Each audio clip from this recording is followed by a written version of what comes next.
and so you've said in your sort of personal introduction to the report that you spend a large proportion of your week dealing with queries or responses or concerns perhaps from the public on these issues. Which sort of stood out most for you?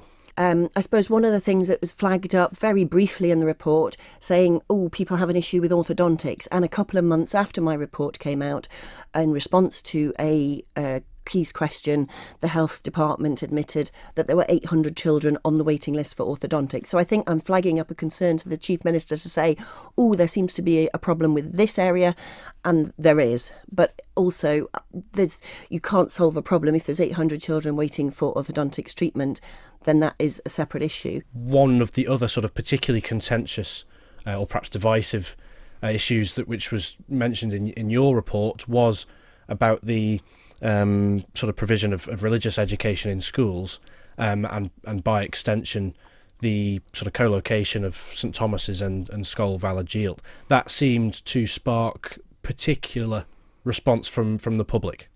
Yeah, indeed. Now, the co-location, because there's two big issues actually that I deal with in the report, were homeschooling.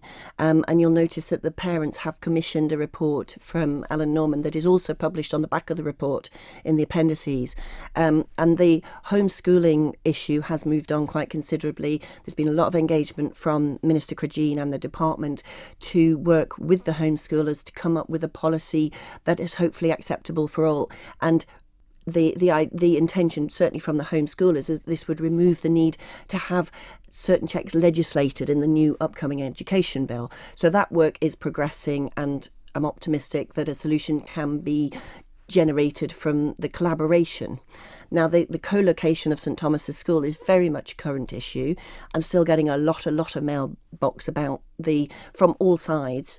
Now, you'll notice that I've said in my report that a swift solution would be the best for everybody involved, not least the children who... There seemed to be quite a lot of objection to the plans. There are, and only last week, I think it was, I received, it might have been this week, a letter from parents at Scoill Vallajeelt, more than 400 signing a petition. Don't think they're just parents, but in the area, a petition against the co-location of the Church of England school on a campus with the existing school. Now, I'm also in contact with the head teachers of both schools, and I'm having a meeting with them later this month. I've spoken with it at length with the Archdeacon, and I hope to speak about it to the Bishop in the near future as well. I think the issue is that having a relocation of a religious school within a secular school is extremely unusual.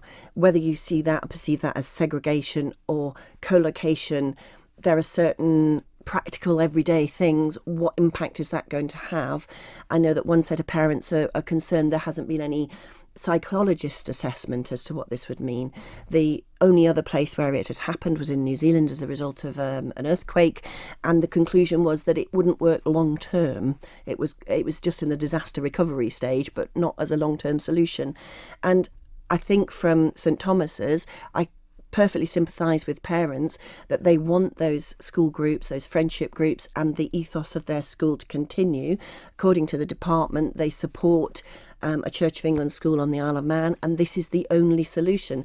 So if it's this or nothing, parents are obviously happy to take this and make it work. But there is a lot of resistance and unhappiness, and I'd say that one is very much a live issue.